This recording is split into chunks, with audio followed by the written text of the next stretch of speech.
Okay, I'm live. This thing is silly. Because I wasn't ready to go live. Well, Chuck's been gagged again. He's obviously been talking. I'll leave Chuck sitting there. I have to disappear for like 60 seconds.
Angel, Eiffel, hello.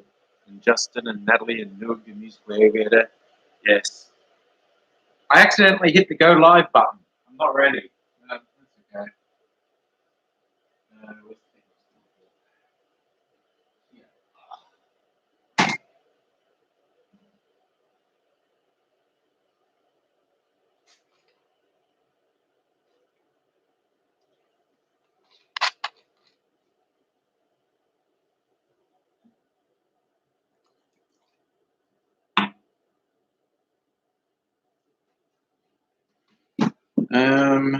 Right. Maybe I'll just leave it like this. I'll just talk around Chuck all night. That would traumatize people, wouldn't it? I might do it.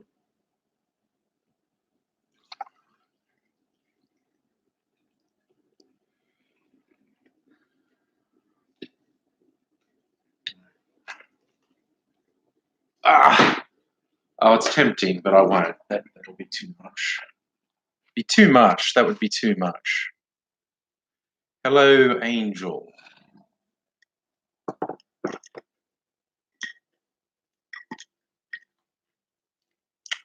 So, yeah. This is a nice beverage. It's this stuff. I just found it, and I don't even know if I like it, and I just speculatively got it.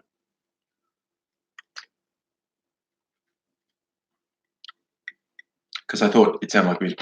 To be fair, I was thinking about it with mixed drinks. It's nice. It says it tastes like tropical pear and crisp apples. That's actually not a bad description. It is pretty good. It's sort of tropically apple taste. But it's not bad. Catherine. I was in Costco today and I saw that, and on a whim I got it, and it was like 2 bottles this size, two 2-liter bottles. So I'm in a lot of trouble if I don't like it, or if no one likes it. There's an awful lot of it. But I don't know, I just had a whim. Justin, would I say Scummo's scarier than Trump or Johnson? Because he hides crazy. I don't think Scummo's capable of doing as much damage on a global scale as Trump or Johnson. He's certainly awful in his own way. And not which is I bring this up periodically. Scummo is part of a truly deranged evangelical church, and there is no doubt in my mind that Scummo literally believes he's been appointed by God, and that is terrifying. Proper Wolfie, what's the terrible day? Is it the ascension of Boris Johnson Day? Is there something else that's terrible? So much terrible happens in the world, it's very hard to keep up with. So oftentimes when people say something about something being terrible, I can take a punt on what you're talking about, but I might be wrong. Are you just saying that World Tequila Day is a terrible day? Angel Ice Wolf, you think all days are terrible? Well, you can be forgiven for feeling that way, really, in the world. God, the heat wave that's hitting the northern hemisphere at the moment, places that normally get mild temperatures, uh, and are getting like Australian summer temperatures, like 40 Celsius, and they do not have the infrastructure for it. There's probably going to be a really disturbing number of deaths across the northern hemisphere from this heat wave. It's parts of America got it too. I know the UK's been having heat wave for a week or so. Other parts of Europe having heat wave. Not good for all you people who aren't used to it. I mean, it's not good here, honestly. I don't really like it when it hits 40 Celsius here, but at least we're kind of used to it. Mystery09, hello, long time no see. What have you been up to?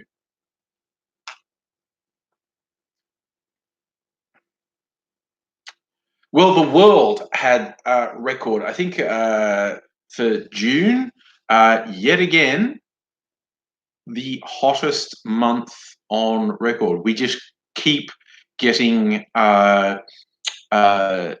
new records, and they're bad ones. Mr. Nine, you focused on your TAFE assignments. Good on you. That's a good attitude, focusing on that. Zava was 30 plus in Crimea, which I'm sure they're not used to. Fiona and Sela, that's, well, I guess if you're a working person, you're coming up on Friday. One more working day if you're a Monday to Friday person like me. Yeah, I think historically we'd had more people die in the cold months than in the hot months, and that was mainly old people or poor people who didn't turn on heating, or felt they couldn't afford to turn on heating, and actually froze to death. Usually people who had sort of something against them to start with health wise. But I think we're rapidly approaching the point where deaths from heat waves are going to outstrip deaths from cold winters. Line Spider is sitting here asking, good, settle in, settle in, settle in. Oh God, you did overtime, Musical Elevator. I kind of did the opposite. My afternoon, I was working from home because I just had to read some documents, and I didn't have to be at my desk at work to do that. So I brought my laptop home and spent the afternoon at home. Angel, the level 5 water restrictions in Tamworth. Yeah, that's becoming an increasingly common thing with major cities. I think we're on the cusp of some major cities in India running out of water. Of course, in South Africa, they've had chronic problems for a few years now.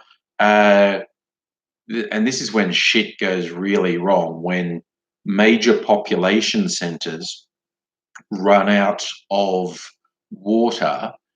You're going to get mass uh, refugee migration. You think anyone who thinks the refugee situation now is bad, wait until cities with millions of people have no water.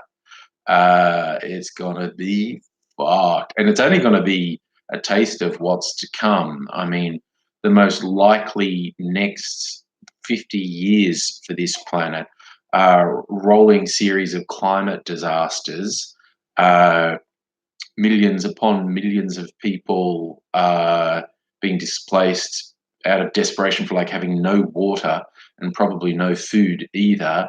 And so waves, and I mean, you look at this is going to be unstoppable waves of literally millions of climate refugees, and nobody's ready to deal with that.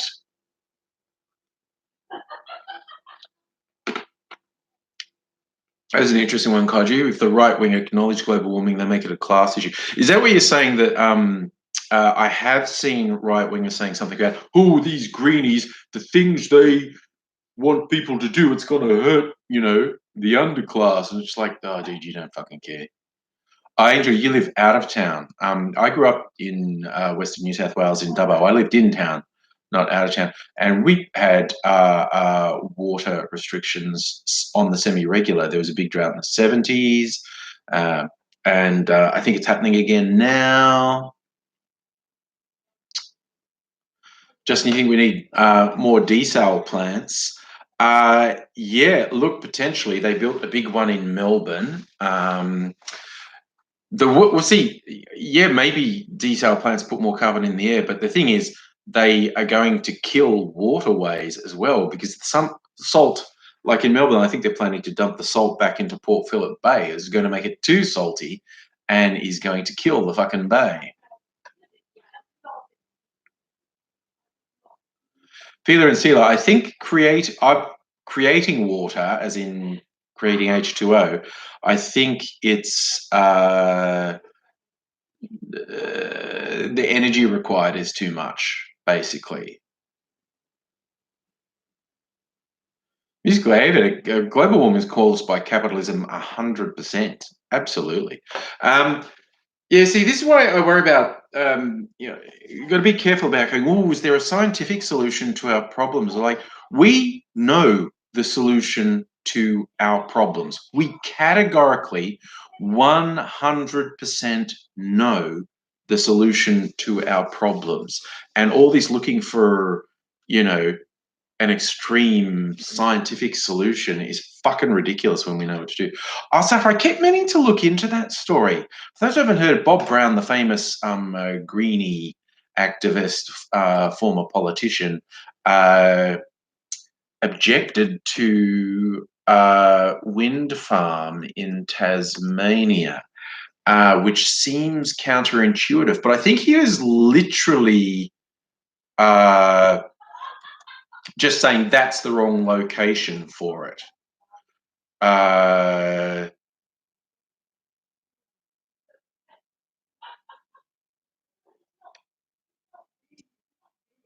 So it's interesting. Okay, Bob Brown reckons that the proposed location for a wind farm would kill too many wedge-tail eagles. Okay.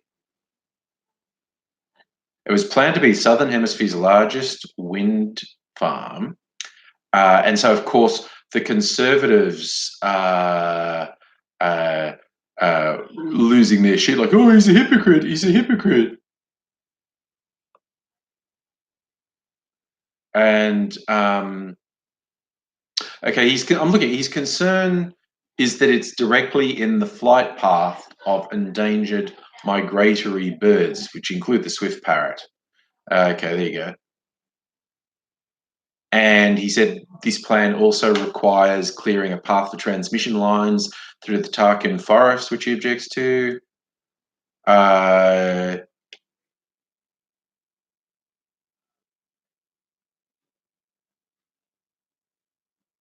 Yes, okay.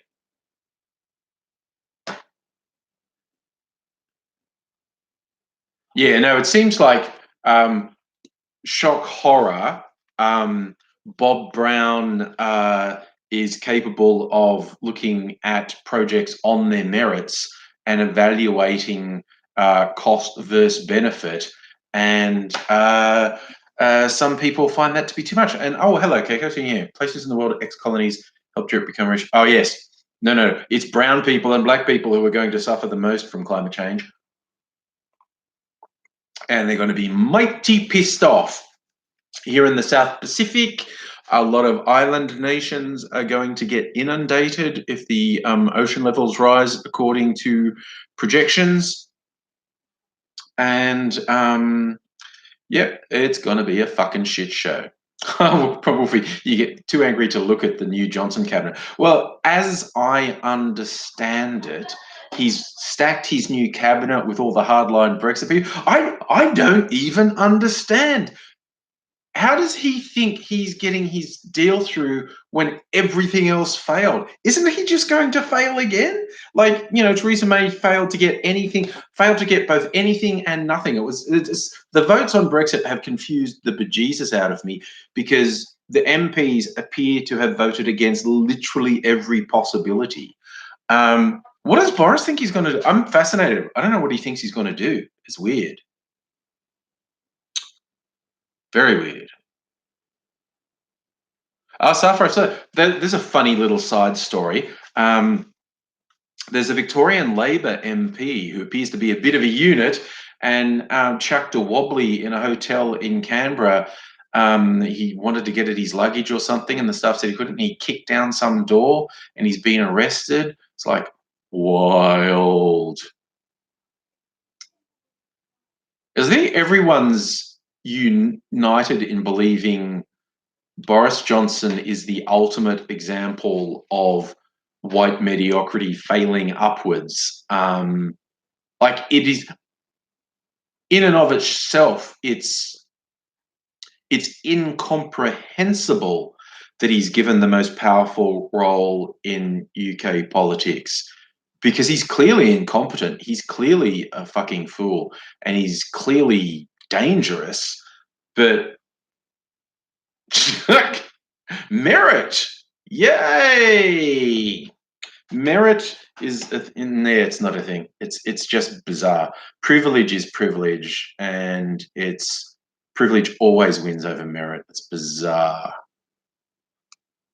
Okay, Taffy, you've been keeping up on the news. Yes, I saw there's a story that two young Canadians, I think the indications are they've sort of been moving in hard right crowds, and they've done some murders. But we're worried about Antifa, who have 0 murders to their record. Okay, that's fair.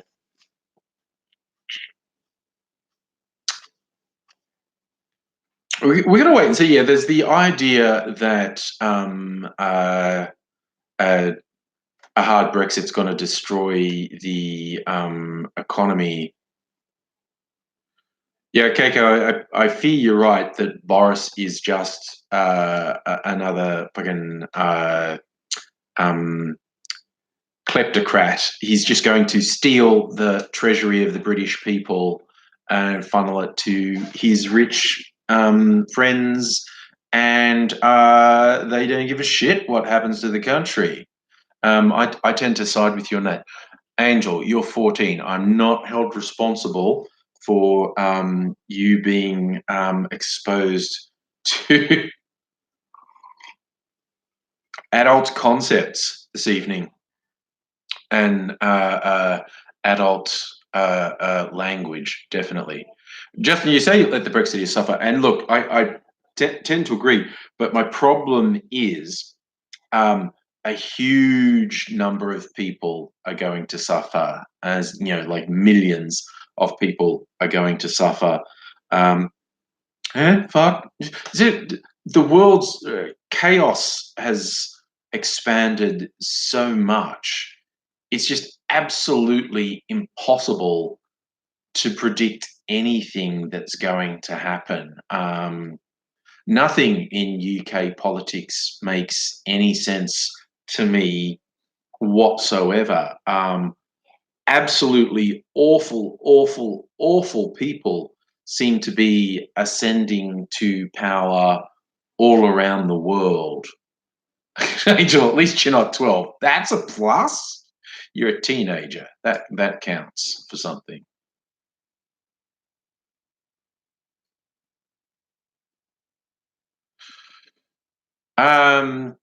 Also, if you're talking about who picks the party leader in Australia, I think it's just the parliamentary party.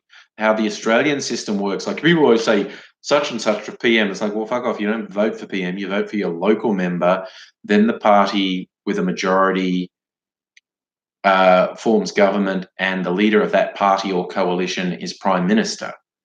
So I think it's just the parliamentary party who votes for leader, who then becomes prime minister.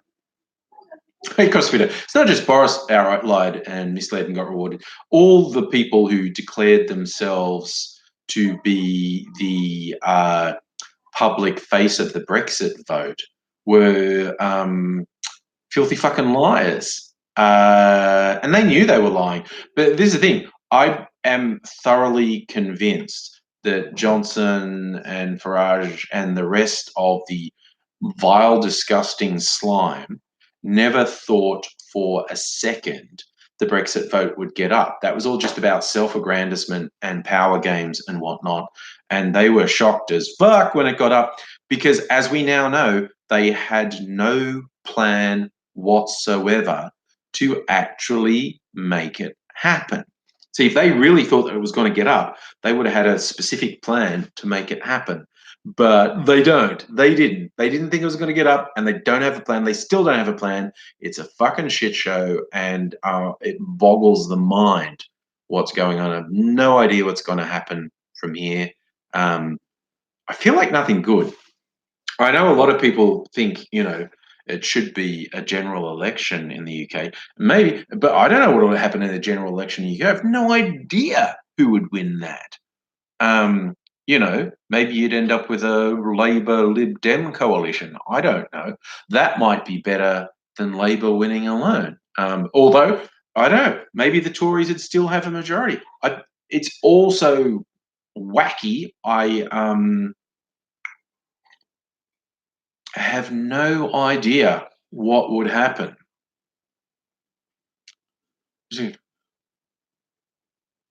It's Justin, I don't think the Lib Dems are really in a position to win. But then again, it's also chaotic. Who knows? CrossFit, you're not a Corbyn fan. Why? I'm intrigued. Why do you think Corbyn is a clusterfuck? I think he's been subject to a constant barrage of outright lies by the Tories, the media, and some of his own party. But I have, it's one of the things that confuses me about UK politics.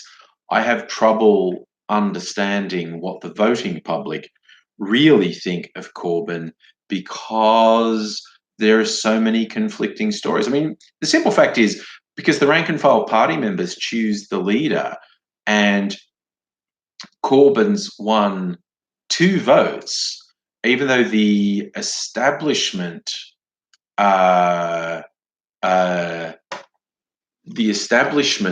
doesn't like Corbyn because he's an old school lefty. Apparently, a lot of the rank and file want an old school lefty. The way Corbyn won 2 votes leads me to think that he'd do quite well in a general election. But, all the thinking classes say no, he won't, but I don't fucking know.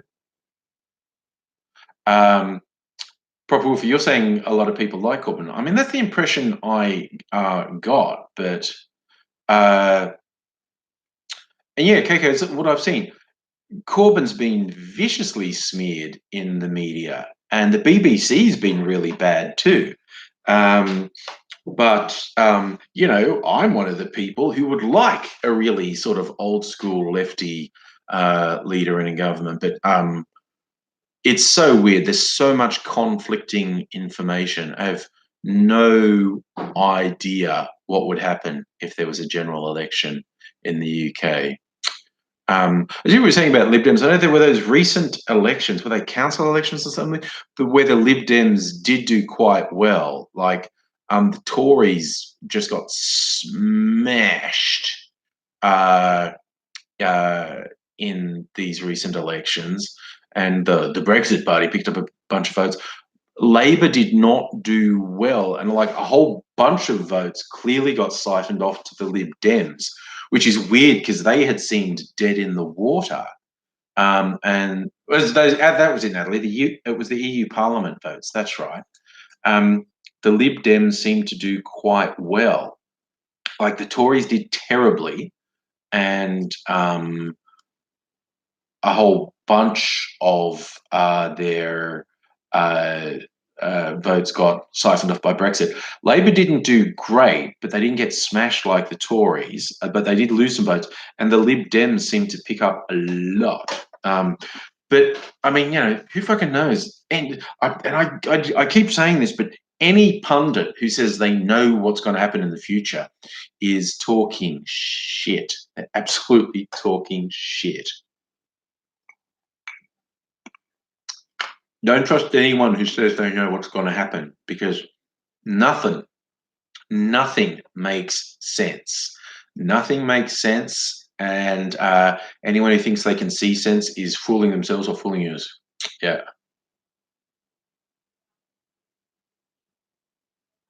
Oh my God, that's interesting. Kaki saying another example of BBC bias. They had a panel discussing abortion, but refused to provide any advice to those seeking abortion, saying they didn't want to take a side on something that's been illegal for decades. Yeah, and that's taking a side. This is the thing, and people who say I'm not political or I don't take sides go, no, you are political. You are taking sides. If you're not taking an active role against uh, oppression, you're letting oppression win. If you're not fighting against a status quo that oppresses people, you are actively on the side of the oppressor. If you don't actively take the side of the oppressed, you are taking the side of the oppressor. You are supporting the oppressor. So I reason why Dutton hates lefty ABC. There is a bit of leftiness in the ABC, but Dutton's a fucking psychopath. Dutton is an utter fucking psychopath. God, he's garbage. He's just like the worst. He is the absolute worst. Just that's a good way of putting it. News needs to be objective, not neutral. And there's another saying, I don't know who first coined it, but I see it shared around a lot. It's like, if you're a journalist and one person says it's raining outside and another person says it's not raining outside, your job isn't to present both sides. Your job is to go the fuck outside and find out whether it's raining or not. If one person's got a vested interest in saying it's raining and another person has a vested interest in saying it isn't raining, you need to not present both sides. You need to find out what's actually happening. And it's ridiculous that this idea that, you can't take sides. Well, when objective facts overwhelmingly support one side of an argument, to pretend both sides are valid is fucking tricky. Like climate change, pretending that we don't know exactly what's happening, that scientists haven't spent decades analyzing data and modeling outcomes and know exactly what's going to happen. Just because some vested interests keep arguing that it's not the case, it's like, there is no doubt. Climate change is happening. Humans are causing it. And it has the potential to be absolutely catastrophic. And it's just like, oh my God.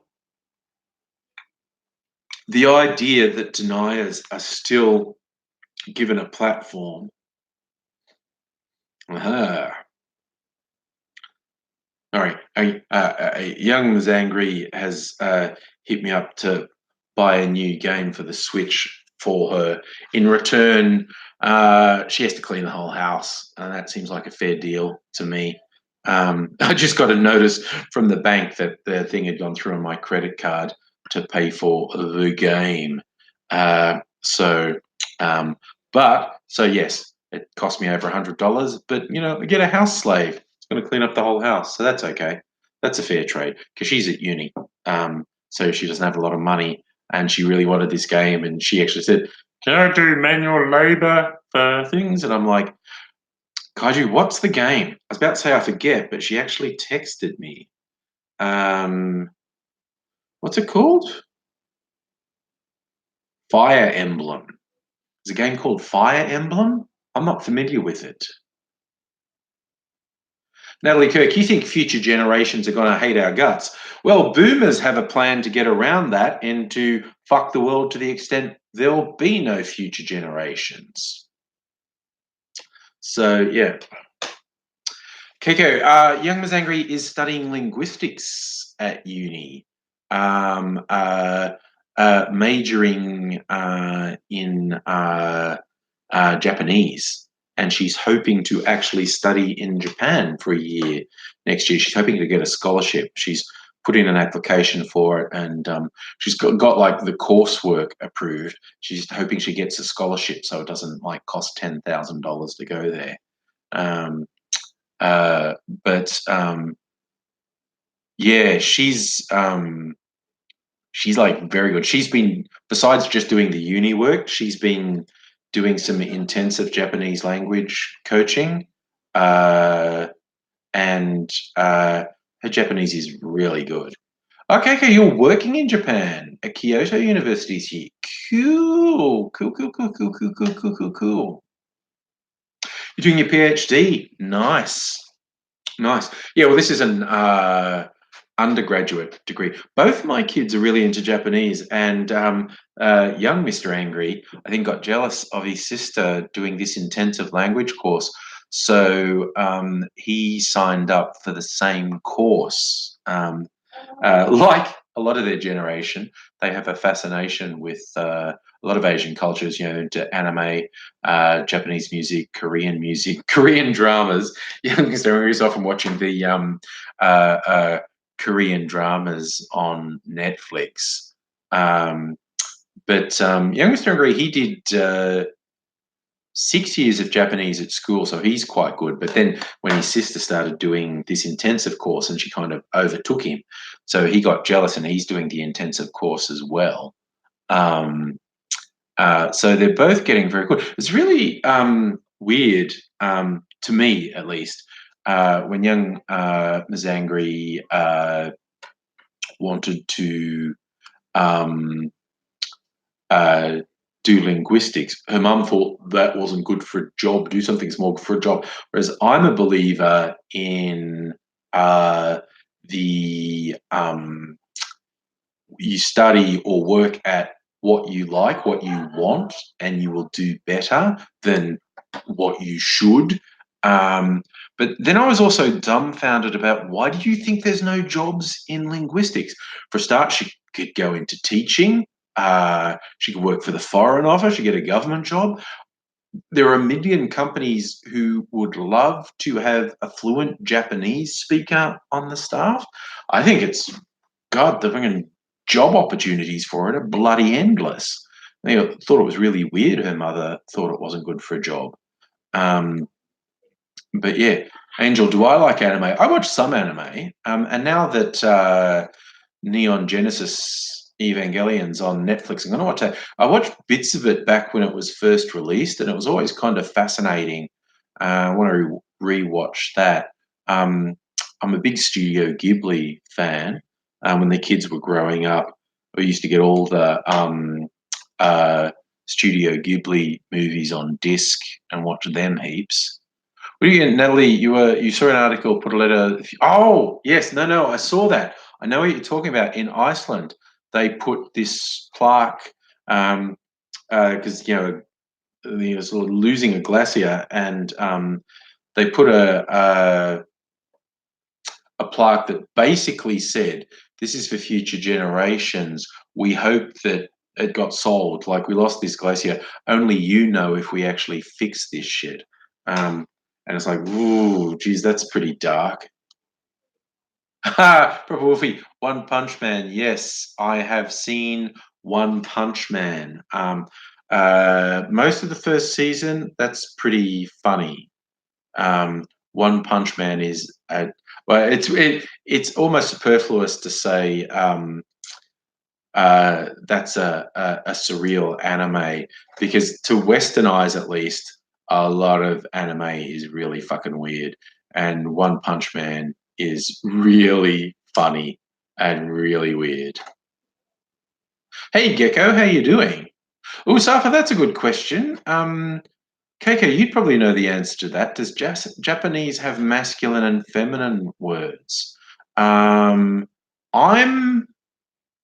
I don't think it does, but I'm not an expert. I feel like that would have come up in conversation with my offspring if Japanese had masculine and feminine words like French does, and a couple of other languages do. Um,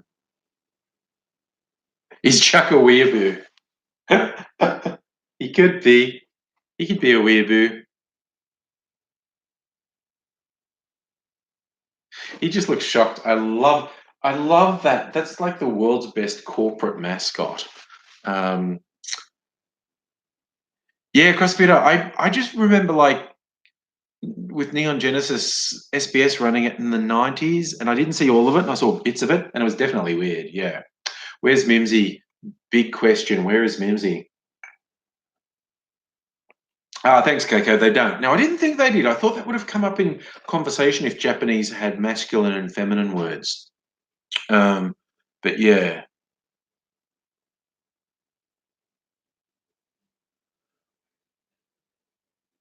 Music over is saying the Japanese honorific son is gender neutral. So there you go. Propulfio, I don't think I've seen Berserk. I've seen bits of Cowboy Bebop, and I kind of like. I've seen bits of lots of serialized anime. Never been hugely into any of them really. I got more into the movies. Always wanted to watch. I mean, um, Akira on acid. I've watched the movie Akira a couple times in the cinema, a couple times on TV at home. Uh, and yeah, that is such a surreal movie. I'd always like wanted to watch Akira on acid because with those weird dream and hallucinatory sequences, it's like wow. PBR, I like that. Is that George Columbaris behind me looking for a new job? Fuck that guy. Um, for those who don't know that story, there's an Australian celebrity chef who's been found to have fucking stolen $8 million worth of uh, um, uh, wages from his staff. Angel, you're asking the big questions. Do I like calculus? No. I mean, it's incredibly useful. It's incredibly useful, but I don't like it as such.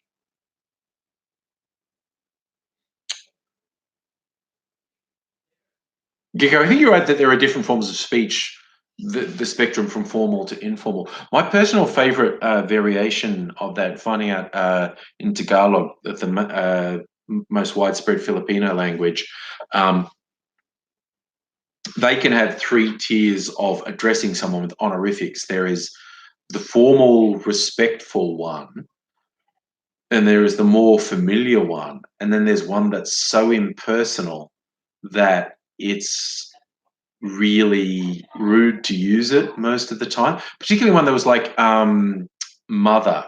There are three different words for mother, and the impersonal one is inna, which means a mother, and it's such a rude thing uh, to say inna for mother. It's the equivalent of like a black American calling you a mother. Like it's that insulting. When you're saying mother, it's basically it's become a swear word. It's become the same as calling someone motherfucker. It's weird.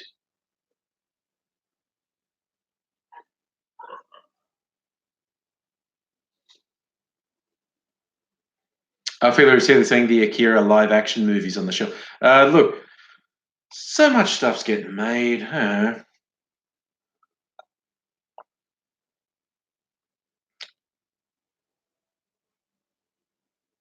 We can't you feel like One Punch Man. You're like Mob Psycho 100. A boy with psychic powers works under a fraud psychic and they solve supernatural cases. There are so weird. There are so many weird ones. I saw one on Netflix. I didn't watch it. I just like saw the ad for it. And it appears as like these small, not very macho mobster enforcers who are useless at being enforcers, and their boss makes them cross-dress and to be a girl band, a J-pop band, because they're small with fine features, so they can be made up to look like women.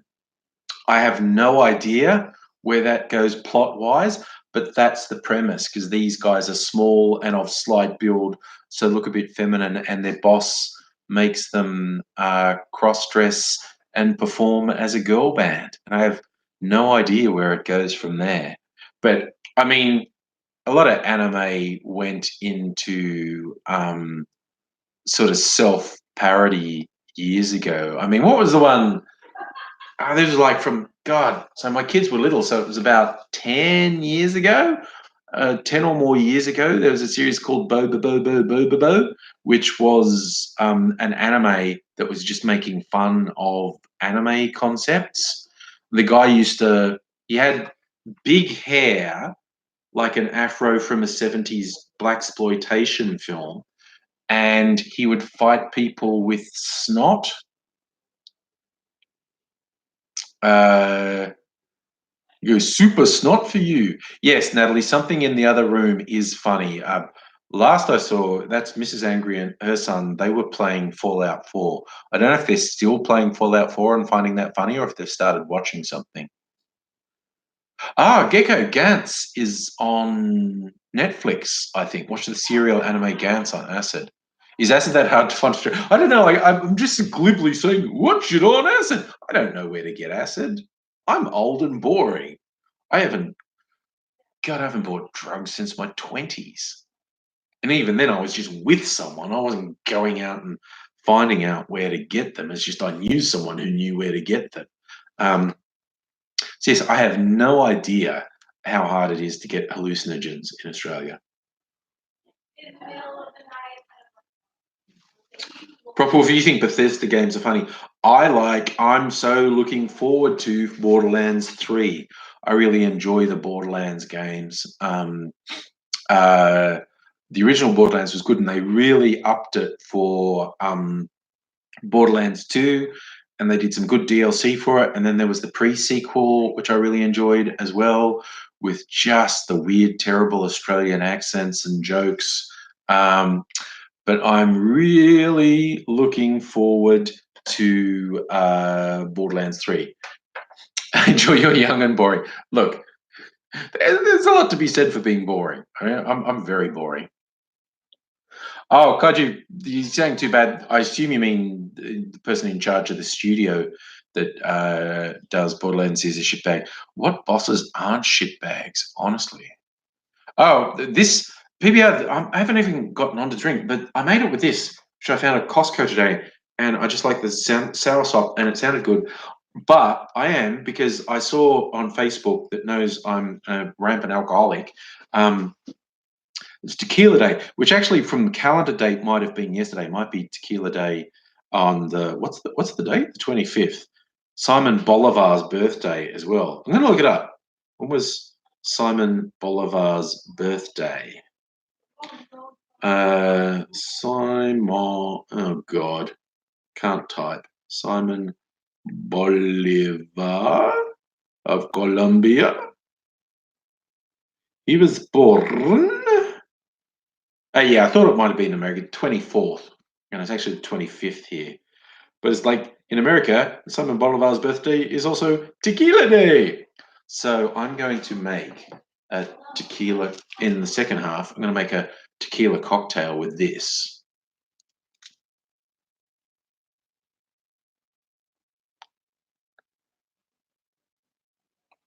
So what's Randy Pitchford? That's the name of the CEO of Gearbox. How could someone called Randy Pitchford not be a dickhead? Honestly. Um, I do feel really sorry for all of you in the Northern Hemisphere with this heat wave. Places that aren't used to heat waves, that don't have the infrastructure for heat waves, and just getting smashed by this 30 to 40 Celsius. Jesus, that's terrible. I mean, we get that in summer, but we're used to it, and we, have the infrastructure for it. But just having seen across the UK and all other bits of Europe and the US, been getting 30, 40 Celsius heat waves, just insane. Um, yeah, I really worry about the number of deaths that are going to end up happening from this heat wave because no one has aircon in those areas because it doesn't make economic sense to have aircon. I mean, I have lived in lots of houses without aircon. I grew up without aircon, and I lived in fucking Western New South Wales, halfway to the desert. We would get over 40 all summer. I swear to God, Jesus, you're in like a country town in Australia. Going to a state school. I remember when I was like in year 11, 12, the school I was at had what were called demountables. They're meant to be temporary buildings, single room things, temporary classrooms that ended up being permanent because there was no funding to build permanent ones. And they had no air conditioning and they were made of fucking tin. And in summer, they would get so hot. I mean, you'd literally be sitting at your desk trying to work, and it's so hot, sweat is actually dripping onto your book. And we all, it was an urban legend, I think, but we all used to assert, isn't there a rule? Like if it's over 35 degrees, it's too hot to be at school. And it's like over 40 today.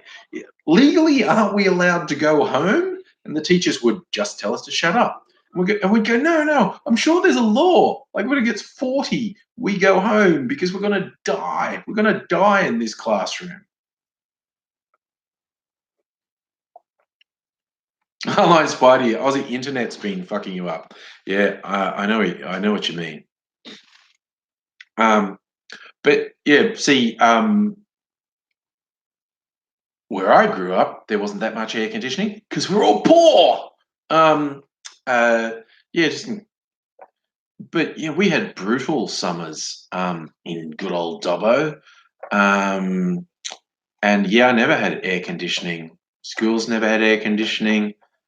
I guess the shopping malls had air conditioning. But it was just like, you just fucking suffered through it. But you also got used to it because it happened every summer. So all these areas that don't normally get this heat wave, um, it's so hard. But get used to it. It's the new normal. It's the new normal. And it is important to remember, like, because you have a hot day. And if someone goes, it was hotter than normal. Like it certainly in England looks like getting some all-time records. And it's like a hot day doesn't mean global warming. That's weather. A hot day is weather. But the long-term trends, like every year ends up being the hottest year on record. We keep getting months that are the hottest month on record. The records just keep getting broken again and again and again.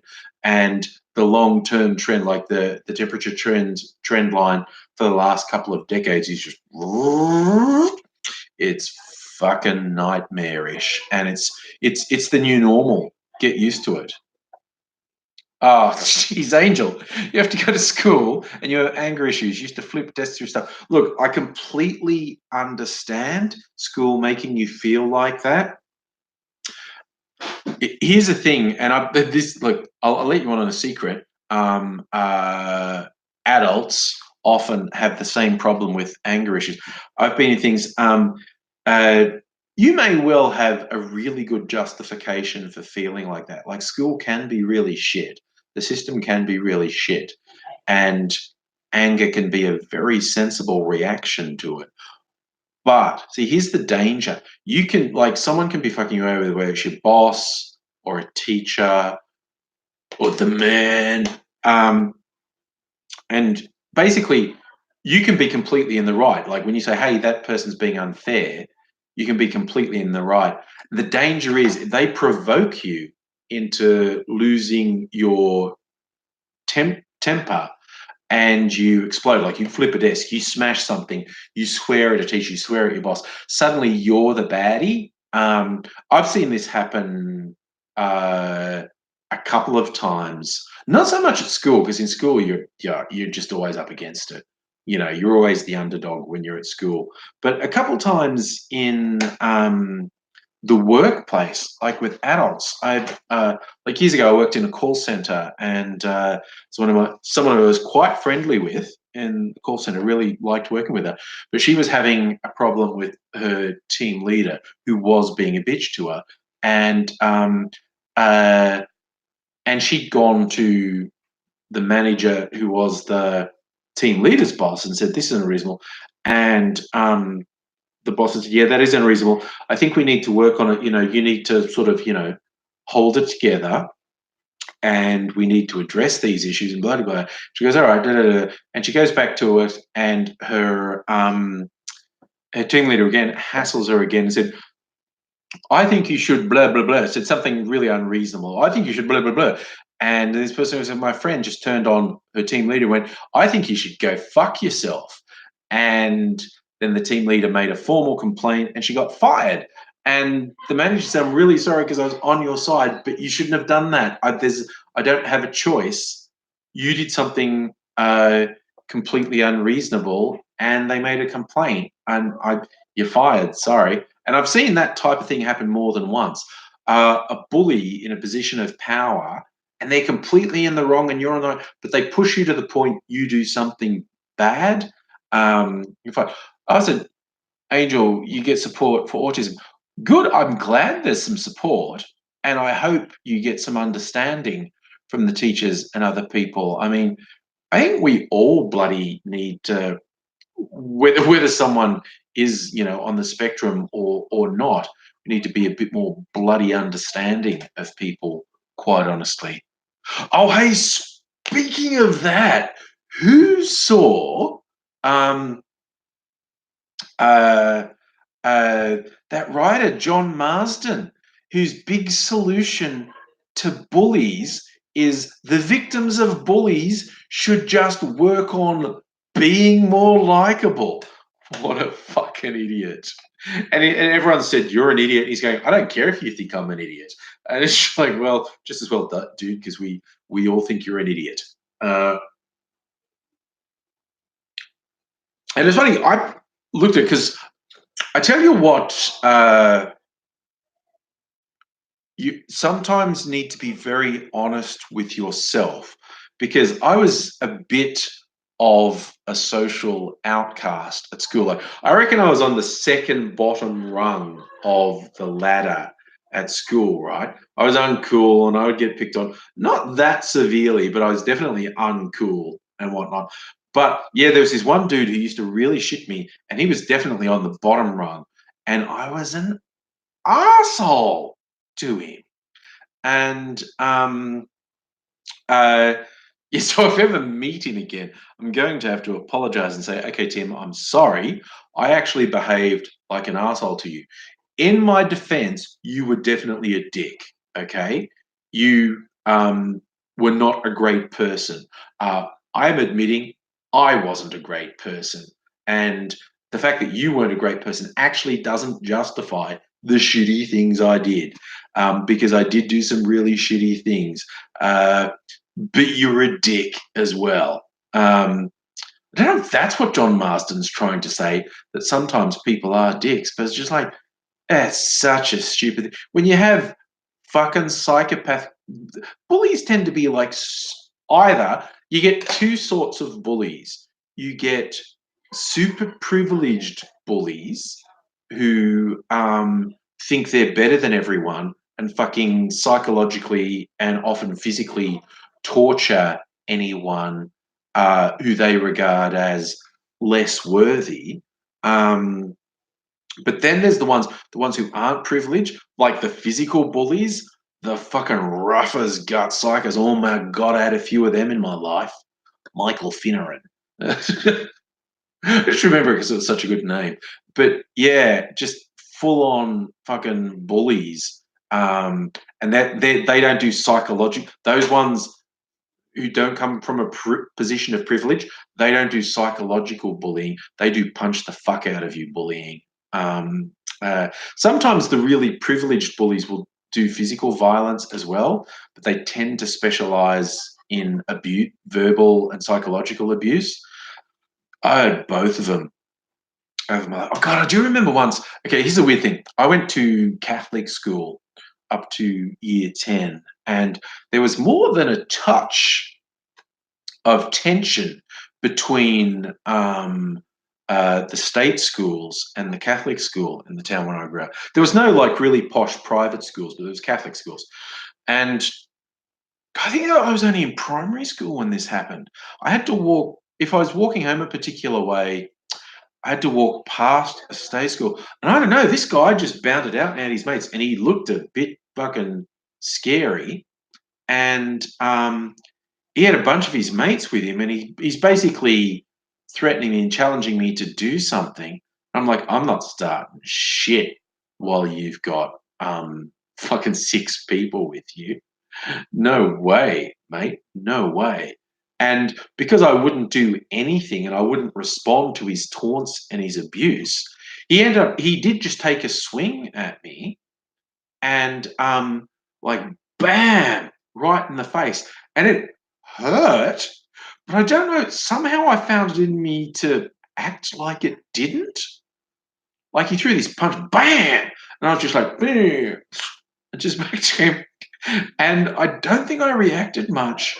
And because he really took a step back, and then an adult sort of saw this and realized what was happening, that it wasn't just this guy punching me and I wasn't retaliating, but he had like six dudes with him.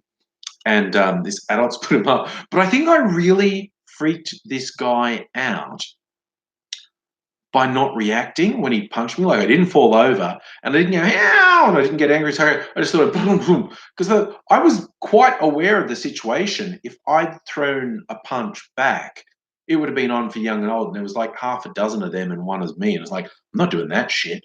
But he punched me anyway. But I pretended it didn't hurt. But it hurt. It hurt a lot. All right, now we're sharing bully stories. God, what I bring out? We're going to relive our traumas now for fucking bullies.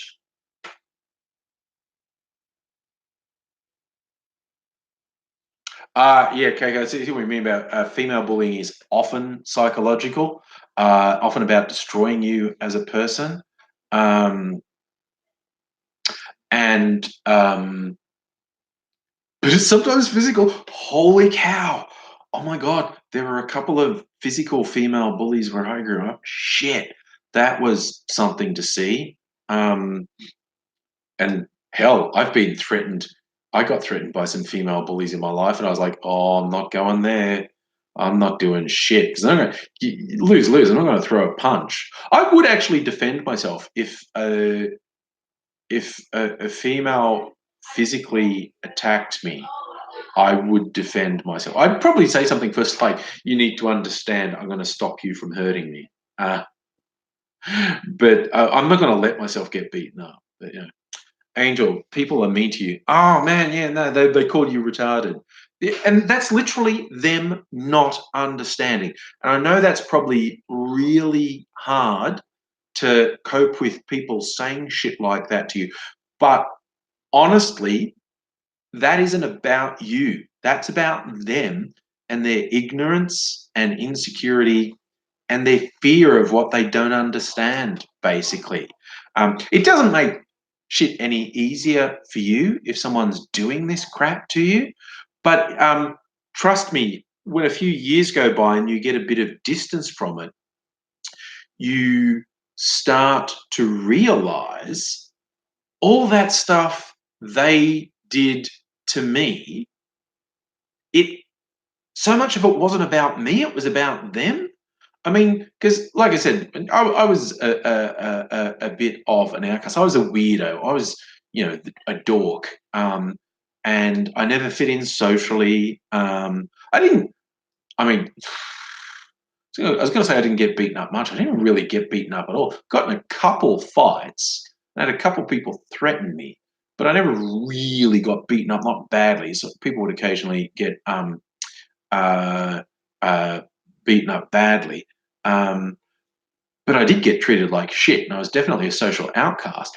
Then I left the little town where I grew up, and I went to uni, and after I can calm down, my first year was probably a bit fraught, but my second year I was a bit calmer. And I ended up doing this theatre degree. And a lot of the other people in the theatre degree were older. They were very well traveled. They had experience of the world.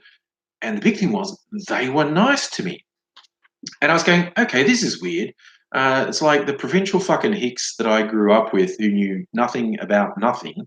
Uh, they were shit to me and told me I was shit. These people who are really intelligent, worldly, well traveled, experienced, they're being nice to me. Fuck me, maybe I wasn't completely the problem. I, I put a little asterisk. I think I might have been partly the problem.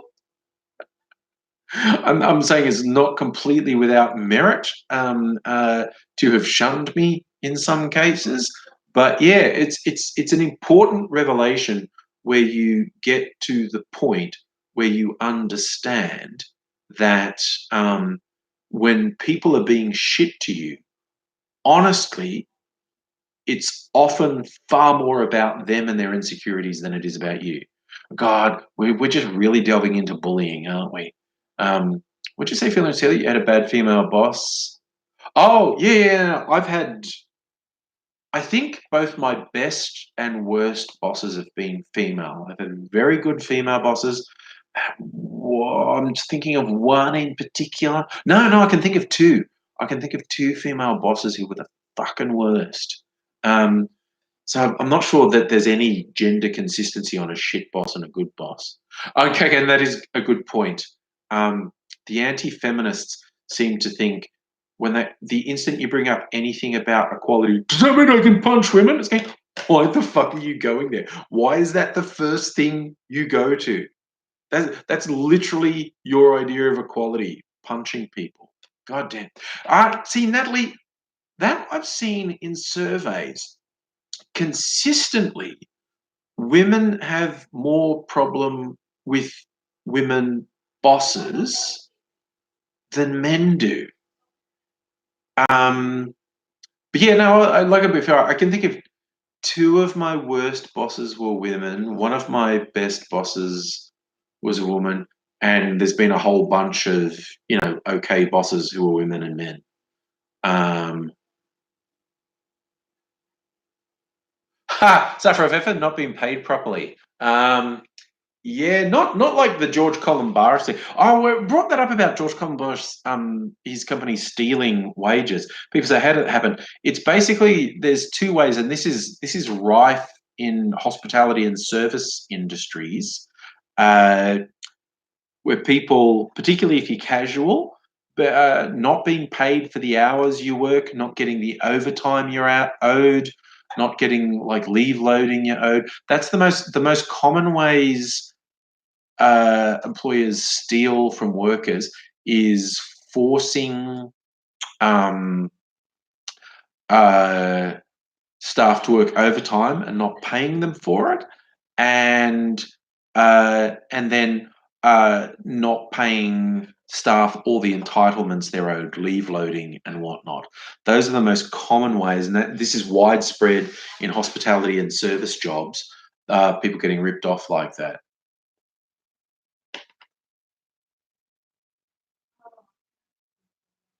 Yes. I see what you're saying, Coco. I've read things like that too, that uh, a lot of women feel to get ahead, they have to join the boys' club and be really nasty and be particularly nasty to other women. I think it's capitalism. Capitalism's the problem. Capitalism is fucking toxic.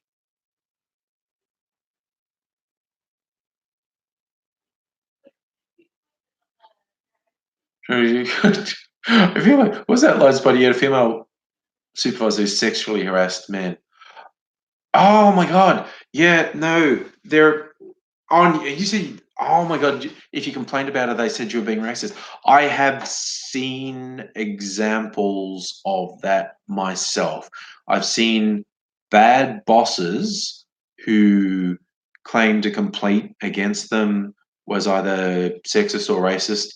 Mind you, I have seen heaps of people make completely unwarranted complaints that were sexist and racist.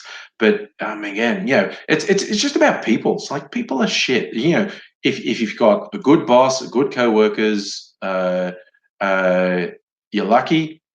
And if you've got bad boss and bad co-workers, God, so often you have such a limited range of options of what you can do. The funniest one in retrospect, at the time it was fucking awful. I swear, okay, here's a real story about a bad boss. This is one of two bad women bosses I had. In fact, the bad one replaced my good boss. I had a quite good female boss, and she was, she's quite good in mentoring, and got me into my first proper professional role. Um, and then she left, and this woman who'd been like her 2IC, who apparently never liked me, had told people I'd been in this place about 2 years, and she told people right when we started that she didn't like me, and she couldn't explain why. She just didn't like me. But I didn't have to have anything to do with her until she got this promotion. And then she just fucking went for me in a big way. And she was constantly harassing. And okay, the context was this was in a call center. I was a team leader in a call center, and she's the manager, right? The other team leaders were all women, okay? And I even found out shit like she was inviting the other team leaders out for drinks, like girls. So inviting everyone but me to go out. Uh, and I was like, okay. And she's like harassing the shit out of me. And I was working a late shift, and I don't know, I was printing something off on the printer, and and this is the weirdest thing. I went to get my stuff off the printer, and this boss had left something on the printer, and it was her strategy for the future without me. Like, she listed all the roles, and I wasn't there. And I was like, what the fuck? What does this mean? And I was weirded out. And I called my ex boss and said, what do you think this means? And she went, that's not good. She said, I'm going to tell you to do something now that's, you can't tell anyone you did it because it's bad. Her office won't be locked. You need to check if there are any other papers on her desk and whatnot. And so I did. I went into her office and went through her drawers, and I found there was this whole fucking plan that involved sacking me, and they hadn't said anything. So I went to her boss, and he tried to pretend nothing was happening. I was like, dude, no, I know what's happening. This is bullshit. And he's going, oh, no, no, just play. And he was too scared to do anything about it. But she ended up making him look really bad. She pushed for a retrospective pay rise because she'd been acting in a senior role for a couple of months before it was made official. And that's not bad in and of itself. That's justified to say, well, I was working in the role for months, even though it wasn't official, so I should be paid the senior rate. And he lobbied for her to get this back pay. And literally the day after she got this back pay, she resigned. So she made him look like a total chump. And he realized that he backed the wrong person, that she was really shitty. And he apologized to me, and he helped me to get a better job in the organization. But that was fucking weird. The boss who had this whole plan to get back at me fucking left her plan on the printer. So when I went to get something I'd printed, I picked up her plan to fucking get rid of me. And that's how I knew what was going on. Oh my God, that was weird. That was so weird that she would leave that shit on the printer. But anyway, that was the past. That was actually a long time ago. Yeah. Oh man. Bad bosses. We've all got them. So I found a suitable recipe for this. I looked up it. What's it? Sour sop. That's such a great name for something. But I'll find it again. I'm sure if I do the Search for a soursop cocktail. There's one that will suit tequila day. Caprina. What? Caprina. I never get this one right. It's a drink made with a rum variant, which this is one of the traditional tiki drinks. It's a rum variant called cachaça. Most rum, the base is molasses, and that's boiled down sugarcane juice. Cachaça is made from the sugarcane juice, but it's not boiled down to molasses, so it tends to be lighter. But I don't have cachaça. A soursop. Is this it? Soursop colada? Is that the one I found earlier? Rum and coconut. No, that isn't it. Found one. It was a tequila one. Soursop martini. Well, I'm going to have to try all of these, obviously.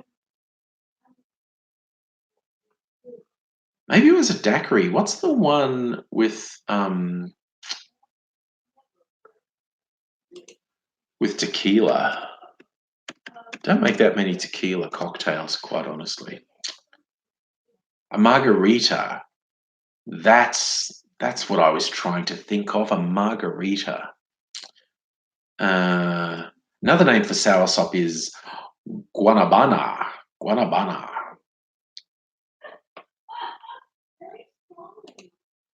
So, oh yes, no, this is one I saw. Tequila and Cointreau, and some soursop. Lime juice, lemon juice. I've got. Okay, I'm gonna do that. I'm gonna do that. I'm gonna do a soursop margarita.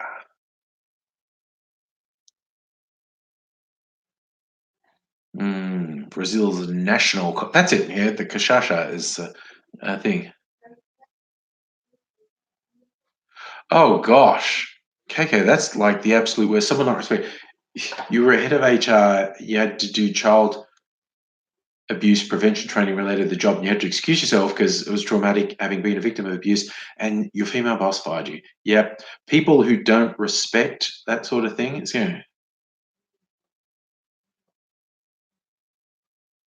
Angel, what's been happening with you at school? Oh, sorry, I just saw a tweet of that. I'm trying to. You're talking about someone losing their shit at school, which can't be good. When you're, oh gosh, you had a friend in support trying to kill themselves. That's not good at all. I hope they do get the proper support.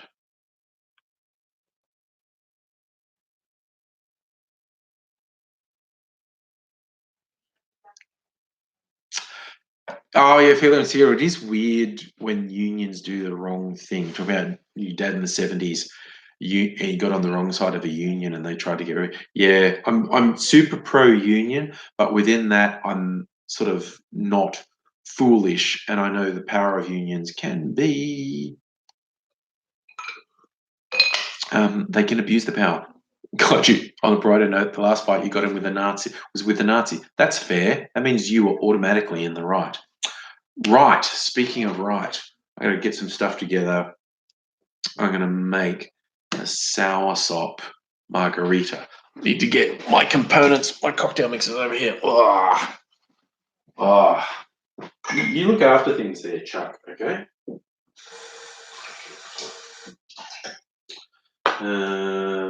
Right.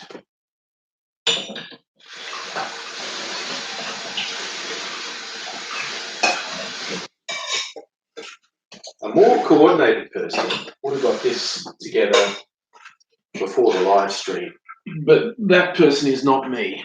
Right, so what do I do? I need this. All right, so we're going to make this with, where's my rum? Dark rum. We'll do it with Kraken and Cointreau. And want some lemon and lime. lemon juice, lime cordial, a little bit of that. All right. I think we've got everything together.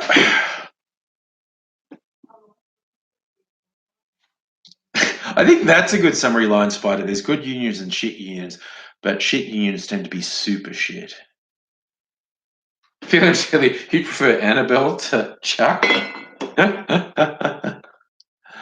I'm just going to look through this for a guideline again. Tequila, Ramone. Yeah, okay. Ooh, I need to get my... This is a tiki cocktail, so I don't feel bad for using my tiki mug this time. I get a big block of ice in my tiki mug from my big ice block maker.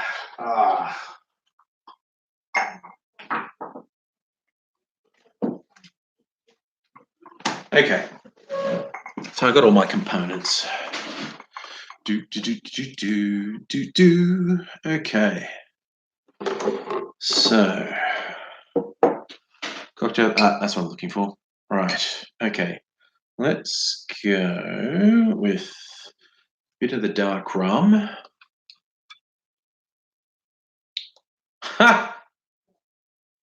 Oh, okay. I like that line, Spider. You had a left-wing union rep who's also always dissing capitalists. Then one day you found out he was a landlord for private commercial residents.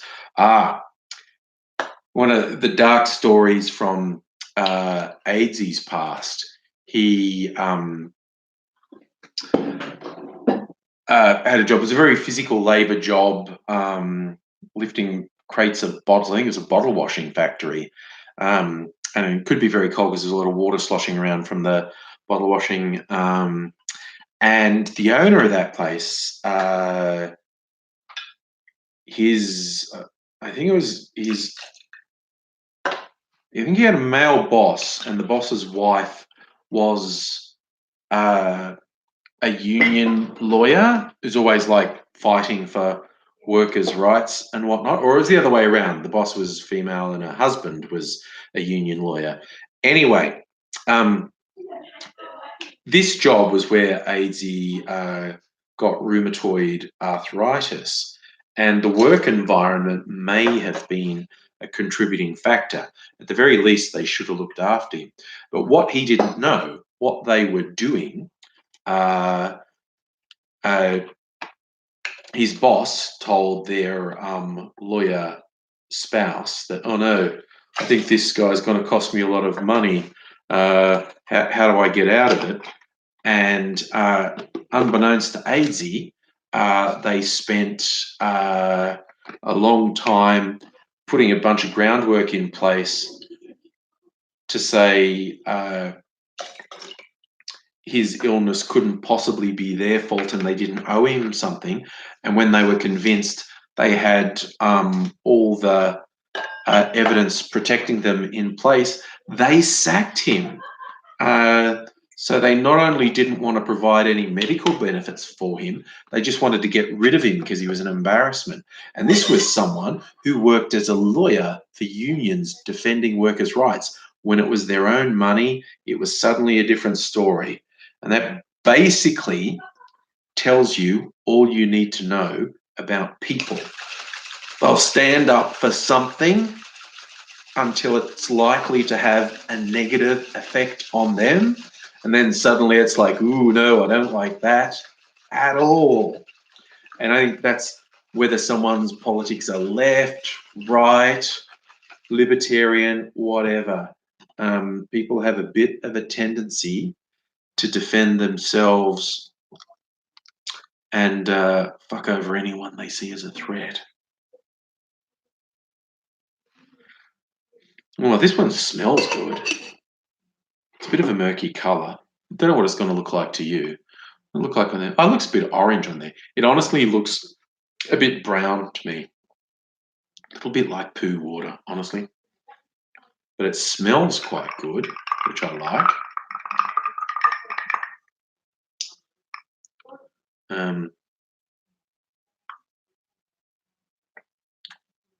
Wait, I was going to do tequila, wasn't I? Because it's tequila day. Why don't I do it with rum?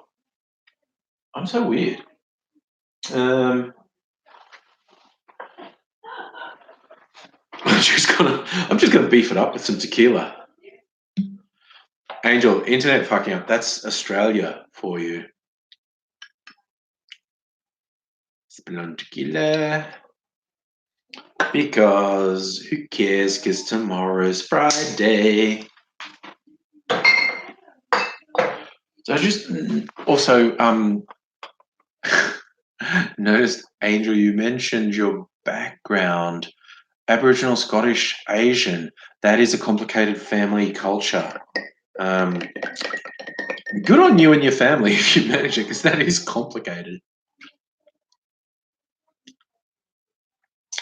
Safa, I think the me first, you second culture is not unique to Australia.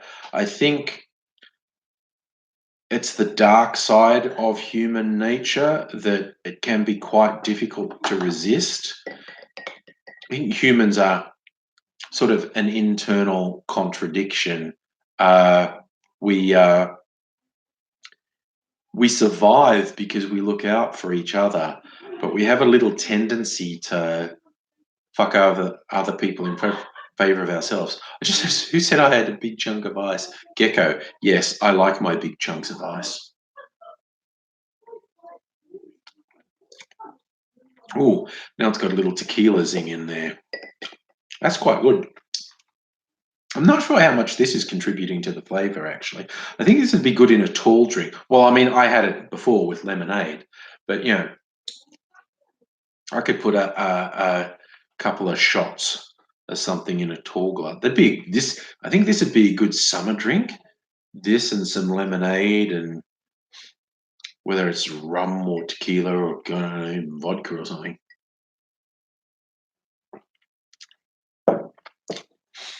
Oh, that's not bad at all. It's funny. You're saying that this color is something doctors took out of your knee joint once. That's tasty. Yes, Phil and Sealer, the big chunks of ice floating out in the oceans thanks to global warming. I wonder if the glaciers in New Zealand are still growing, because I went to New Zealand for a holiday, like, I don't know, like 10 years ago. It's a long time ago. Time races by. I don't even remember how long ago it was. But the glaciers there were basically the only glaciers in the world that were growing. And the theory behind this, and I don't know if this was ever established for a fact, but the theory they were putting about was that basically a lot of water was being evaporated from Australia, the heat from Australia, and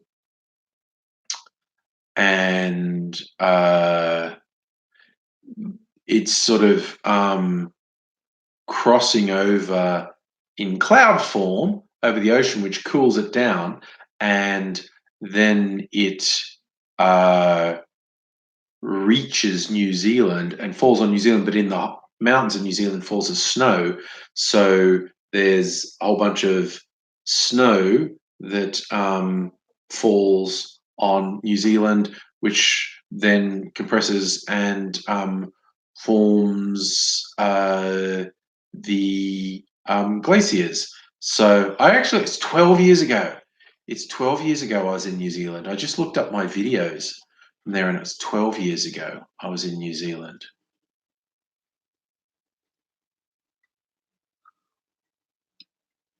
Adele, how much have you missed?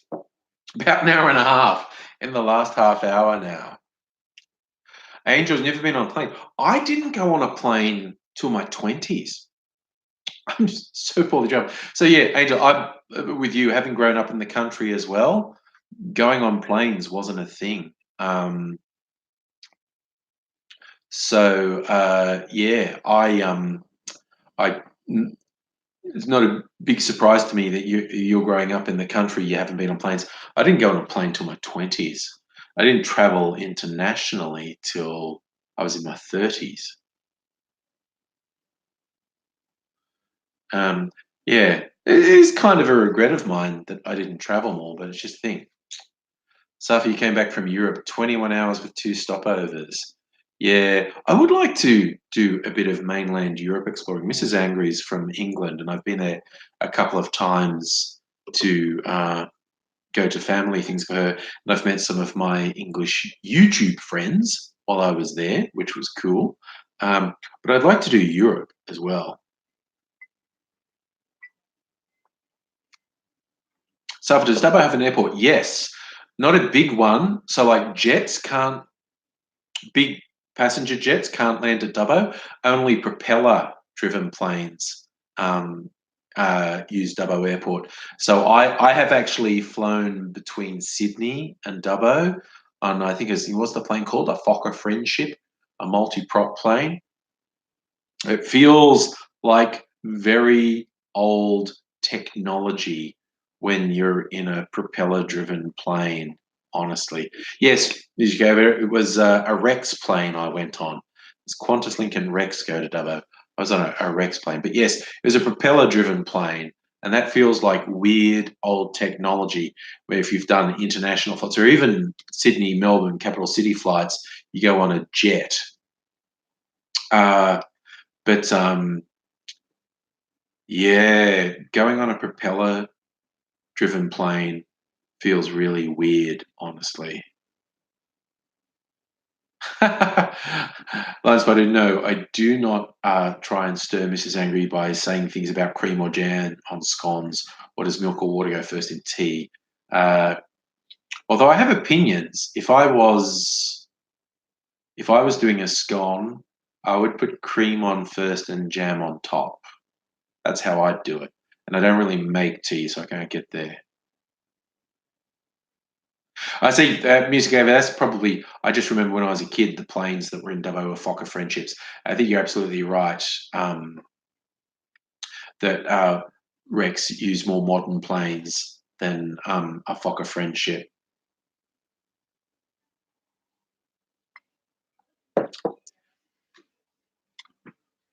See, Natalie, I don't really like cream. So if I'm putting cream on a scone, I want to disguise it a bit. I want the jam on top of it. I use the cream like butter and put jam on top. I think people who like cream put it on top. So for a scone's a UK invention. I honestly don't know. Uh, scones are just a variation of bread and cakes. Um, Probably a bunch of people could claim different variants of scones. A scone is very simple. It's like flour and water, and I think you have something like baking powder or something that makes it rise because scones are fluffy. Um, but I'm not much of a baker, so I'm not sure what goes in a scone. Um, but yeah, there are probably variants of it all around the world. Um, it's like you get variations on bread around the world as well. Dr. Brum, it's never too late to join. I'm still here for about half an hour. So welcome. Better late than never, as the saying goes. I was kicking with poutine, yeah, which is the Canadian thing. For those who don't know, it's chips with gravy and cheese curd. Traditional is cheese curd. In other parts of the world, including Australia, people sometimes make it with cheese, but technically poutine's with cheese curd, which is a bit different. I've found a place. There's a place near where I used to live where there's all food trucks on a Saturday. Alma Park. Um, it's not far from the intersection of Chapel Street and Dandenong Road. Um, and there was a guy who had a food truck there. He was French Canadian, and he did poutine, and he was good. And he did it properly. Like I had someone say, "Have you ever had real poutine?" I go, "Well, I had poutine made by a French Canadian." So I'm guessing that was real poutine. There you go. Tequila and tequila with a scone recipe. Flour, powder milk, lemon soda like Sprite. I think that's a little personal twist, putting like lemonade in it. Sugar. There you go. Forgot butter. I thought there was butter in it. But yeah, um, young Mr. Angry used to be really into baking. I guess he still is. Like, he was quite clever. That's how he made friends at school. He would make cakes on the semi-regular and take him into school. Uh, uh, good trick for being able to be friends with people. Make cake. Angel, you a pumpkin soup fan? I like pumpkin soup. Uh, okay, that's a weird cultural thing. Americans do a sweet pumpkin pie, which to Australians sounds super weird. And Australians like savory pumpkin soup. And to Americans, that sounds really weird. A pumpkin soup that's savory, because they associate pumpkin with pumpkin pie, which is sweet. Um, that's an interesting um, what do you call it? Cultural difference. Dr. Barmy, on restaurant recommendations near Fed Square. Yeah, depends. A, what you like, and B, what your budget is. Because there are lots of good places quite nearby. Depends what you want, depends what your budget is. In fact, if you go um, just like, okay, Federation Square's on the corner of Flinders Street and brain go blank. No, Flinders and Swanston. Yes, okay. Um, so Federation Square's on the corner of Flinders and Swanston Street. And if you go, the way the Melbourne CBD is a grid, and it's like Flinders Street, Flinders Lane, uh, Collins Street, Little Collins Street, Burke Street, Little Burke Street, etc. Up to they just do things like so. There's Flinders Street, and if you go up the lane, Flinders Lane, there are a heap of good places along Flinders Lane. Um, so it depends. Yeah, it depends what your budget is, what cuisine you like, and also how much you're willing to pay, because a lot of them are not cheap. But I mean, there are actual places to get food in Federation Square, which are not bad at all. But you're kind of spoiled for choice in Melbourne. It's very hard when someone says, "Where should I go in Melbourne?" You go, "There are too many places. I'm paralysed with indecision." Ethan, have I been to Sunny Coast? Yes, not for ages, but yes, I have. In fact, I have family up that way. I have a brother and a sister who live in Brisbane or around Brisbane, um, which I know is not the Sunny Coast, but I have been to the Sunny Coast. In fact, one of my weirder jobs, working for the Miss Nude Australia quest, involved being in the Sunny Coast for a week for the Queensland heat. That was a long time ago. That was like 20 years ago. Um, 30 years ago. I'm old, by the way. That was about 20 years, 25 years ago, 25 years ago. Um, I'm old anyway. It was a long time ago. It's lost in the mists of time. But yes, I've been to the Sunny Coast, but not for quite a while. I've not been to Queensland for quite a while, in fact. Natalie, you're at the Sunny Coast for your 18th. Nice. Dr. Obama, you do not have to apologise for being a Labor shill. I know you've taken it personally when I made jokes about Labor brokens and whatnot. Did I see Labor destroy Energy Minister Angus Taylor in question time Thursday? No, but it sounds good. Sounds good. I'm hoping, because the Liberals seem like they're going to bring out some super fucked legislation, and I'm hoping it forces Labor to find their spine, because I really suspect the Libs are bringing out some super fucked legislation in the next year, and I'm hoping Labor actually finds their spine and finds, go to go to bed, take care, sleep tight, don't let the big bugs bite.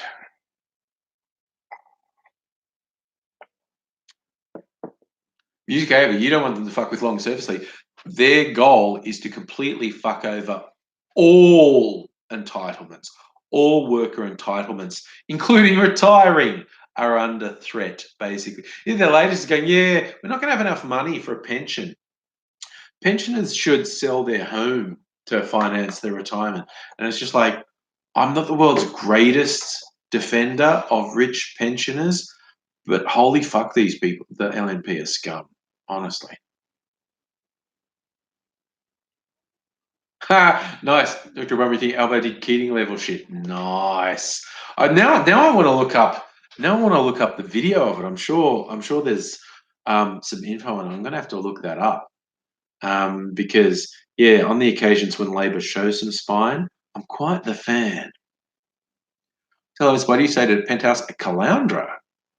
Good stay, fidget barbecue meats, homemade apple.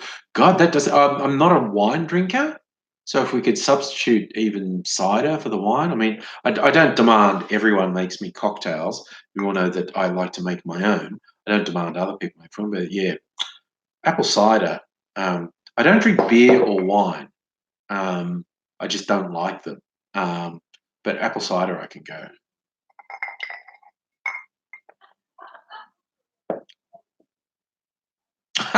That's interesting, Dr. Brown. I hadn't heard that. The LNP, Industrial Relations, aka Work Choices 2.0, rests on Jackie Lambie's votes, and she said she'll pass it unless John Setka stands down. For those who don't know, John Setka is a union leader who appears to be quite the fucking scumbag, who should be fucking gone. Labor has decided they're sick of him and he needs to be gone.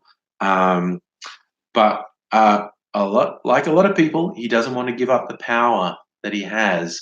And yeah, I mean, I'm a little wary because there are often hatchet jobs done on union leaders by the Tories, but Setka really does seem to be a piece of shit and needs to be gone. And his fucking ego and power lust are keeping him there.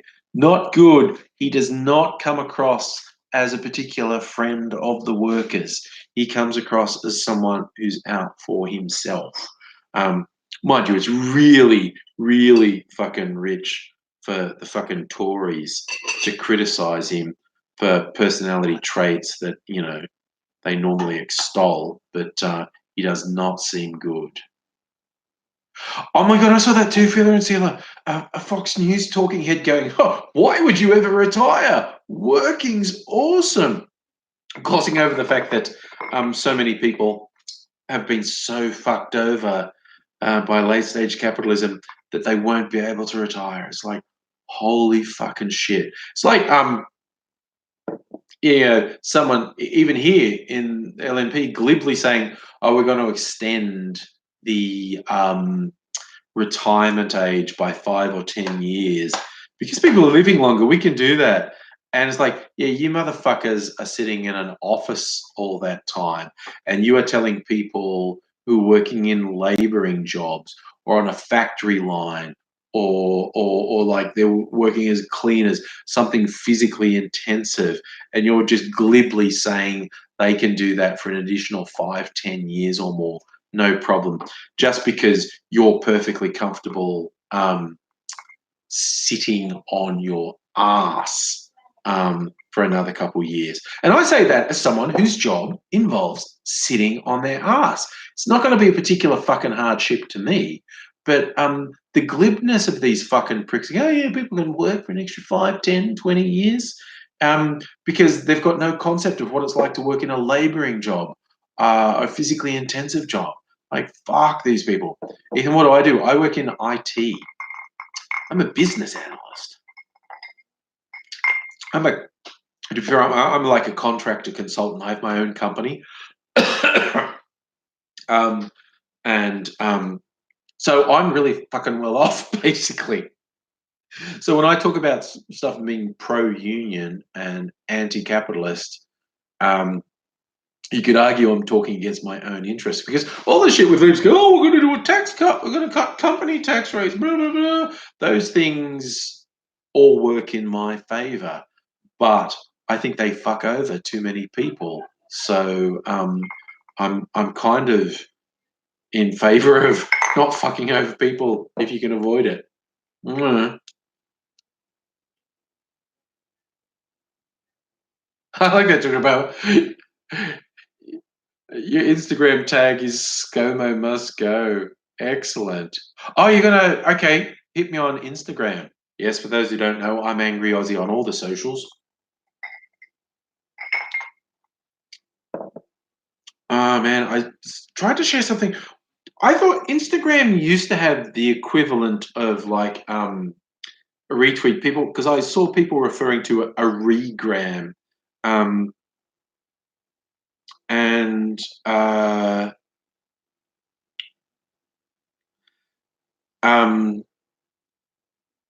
I was trying to share one. I was at this thing the other day where a like comic artist, caricaturist, um, did a neat caricature. I'm going to put it on my socials. It was really cool. Um, oh man, the fucking Instagram interface is so difficult. I hate it. Anyway, I just share pictures of street art and the occasional selfie on there. Yes, I'm I'm a comrade. No, I'm a comrade, definitely. Oh, Adele, it's external apps. Okay. You can regram through external apps. That makes sense. Okay.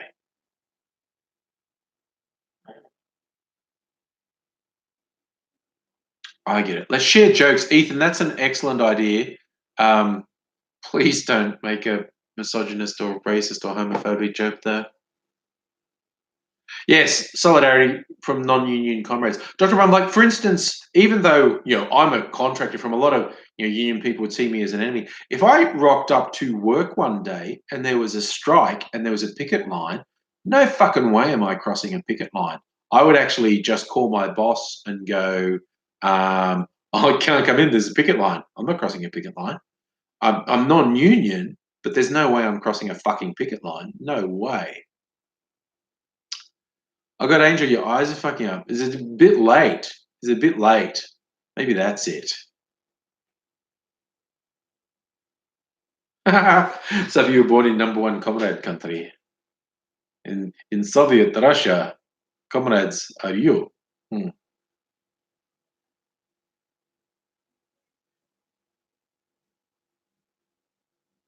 Ah, that's a classic dad joke, Ethan. I love that one.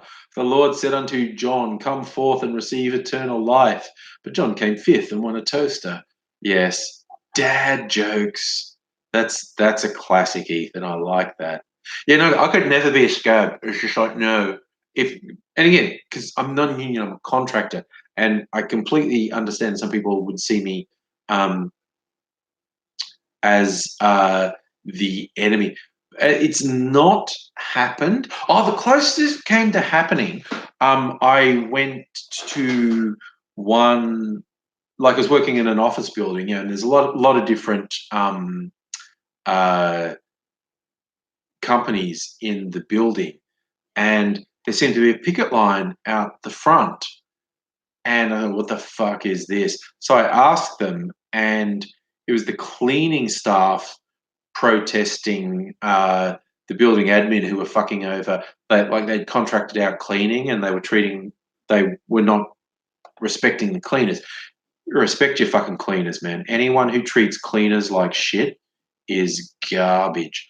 And I actually talked to the people, and because I wanted to clarify, like, is this a picket line? Are you asking people not to go in? And go, no, we're just raising awareness because it's not about any of the companies that work here. It's about the people who own the building being shitheads. I was like, okay, that's cool. So that was the closest. There was a protest out the front of an office building they had to go into, and I actually checked with them and said, is this like a picket line? Are you asking people not to go in? And they said, no, no, they're just trying to raise awareness. So that was okay. So another joke. What was that? I've got to find it. Kaiju asks, "What do you call a mermaid assassin?" The answer is a clandestine agent. Yep. Oh man, that's getting deep into dad joke territory there, Kaiju. I think. Is music over? I don't get people who treat cleaners badly. I don't get people who look down on cleaners. Like you need them so much. And I often get people say like they know the names of it. I don't. I don't even know the names of people I work with. Terrible with names. But anyone who's doing any sort of support job, it's not just cleaners, but anyone who's doing any support or admin job, I will always smile and say hello and be nice to people. Why is it so fucking hard to be nice to people? Sometimes people just can't be nice to people. And it's like, oh no, they're not worth me being nice to. It's like, fuck off. How hard is it to be nice to someone? That's one thing I can't wrap my head around. People who decide someone's not worth being nice to. How is someone not worth being nice to? It's ridiculous. Line Spider, you were contracted to Golden Circle once. Oh wow. You got locked out because of a union negotiation and then they claimed you walked off. Fuck man. Some of these some of these companies, right? Feeler said that you worked as a cleaner in a mall and it was only the teens who gave you shit, but only once. I like that. I like that. But even more extreme than not being nice to cleaners and support people, I will never understand people who are rude to people who bring them food because they're just going to spit in your food. You deserve it if they do. Was it even? You tried to catch fog yesterday. Missed. You are the champion of dad jokes. I have to admit, I love puns and wordplay, and excruciating puns are my particular favorite. I'm just gonna do a Google search on puns and see what comes up. 50 quick funny puns that will crack you up. 5 seconds. Okay, I'm gonna run through some of these. I started a company selling landmines disguised. Oh no, fuck that. I'm super friendly with 25 letters of the alphabet. I just don't know why. Did you hear about the guy whose left side was cut off? He's all right now. How many tickles does it take to make an octopus laugh? 10 tickles. My leaf blower doesn't work. It just sucks. Need an arc? I know a guy. How does Moses make coffee? He brews it. How do turtles communicate with each other? With shell phones. I'm positive I just lost an electron. Better keep an eye on that. How does an attorney sleep? First he lies on one side, then he lies on the other. What do you call a super articulate dinosaur? A thesaurus. What superlative did Robert E. Lee win in high school? Most likely to succeed. Oh my god, these are just getting. Why was King Arthur's army too tired to fight? All those sleepless nights. Yeah, okay. That's enough of that. Oh. Is that now okay? In Soviet scrubs, janitors hassle you.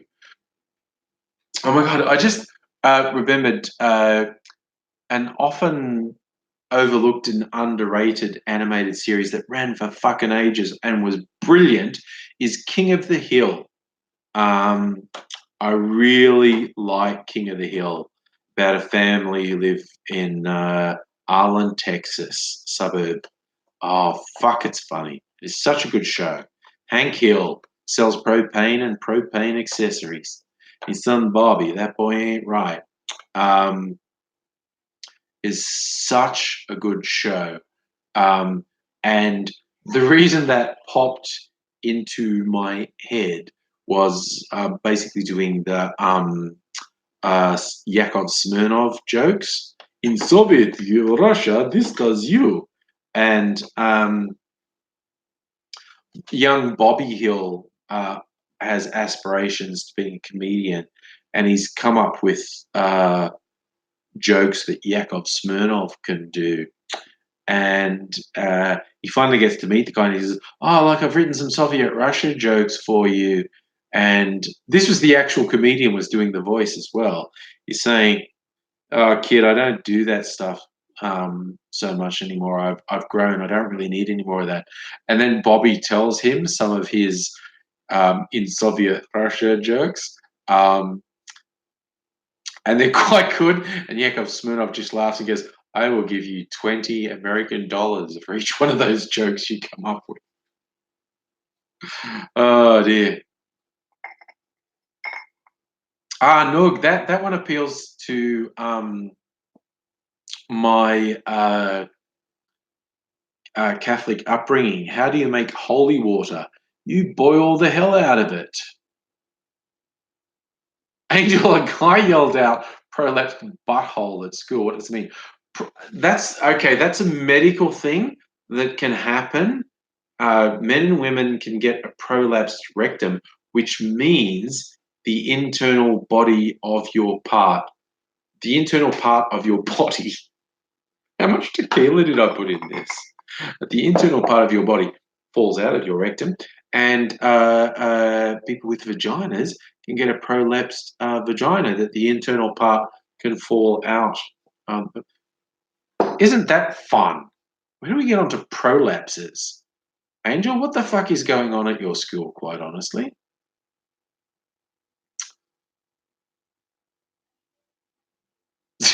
Kaiju, what's the demon's preferred method of cleaning? Hand satanizer. That's a dyslexic demon's thing.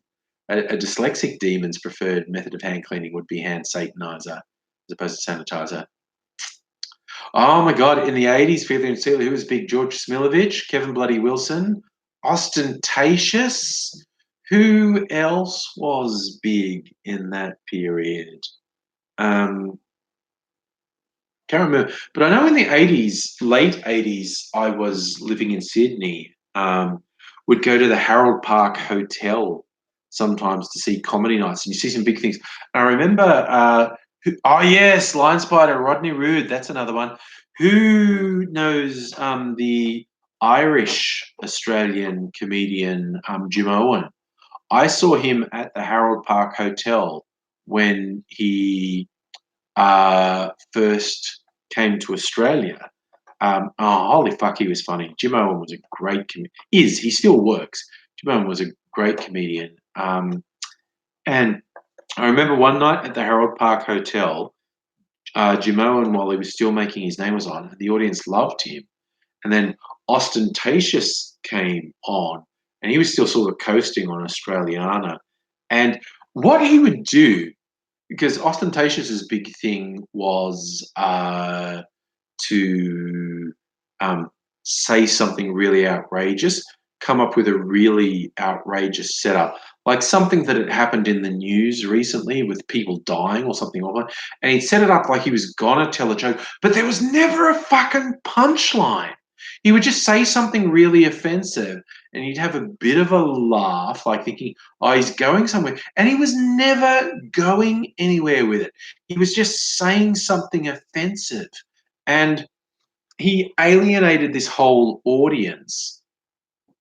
And he's like, "Oh, you all hate me now," because he wasn't being funny. He was just saying offensive shit that didn't even have a punchline.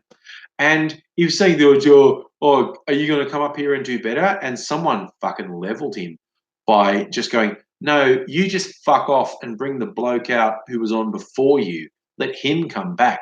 That was Jim Owen. And it was just like, because it was kind of embarrassing. Ostentatious was just coasting on.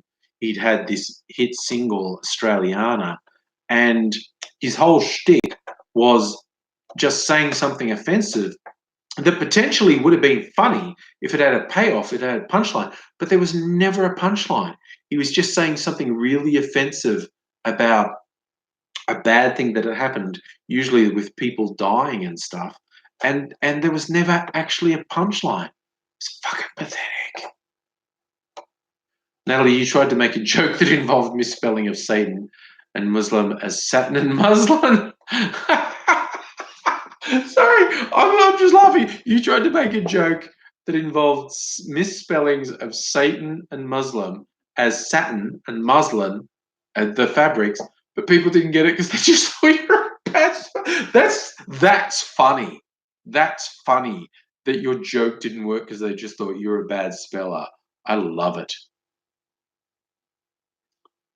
Lion Spider, your leather shoes slipped on waxed wooden floors while waiting for Vince Sorrenti to come out. That way your body went up and down. Everyone thought it was part of the wall market.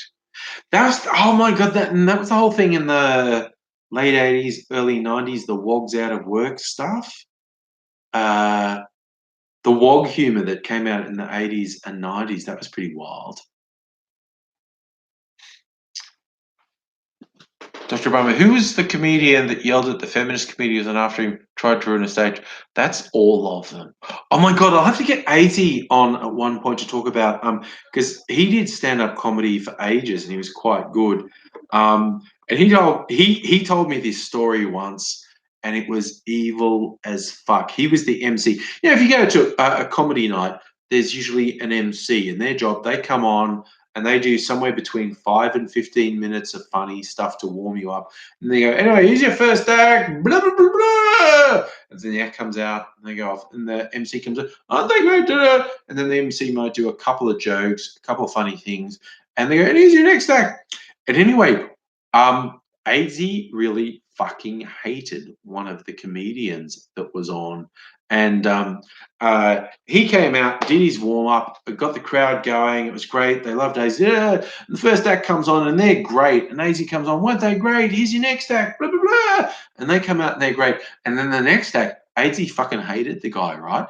And everyone had been funny and the crowd were happy. And AZ came out and he deliberately killed the audience. He came out and go, no, and he just deliberately did some really shit jokes that he knew weren't going to land, that were going to kill the mood.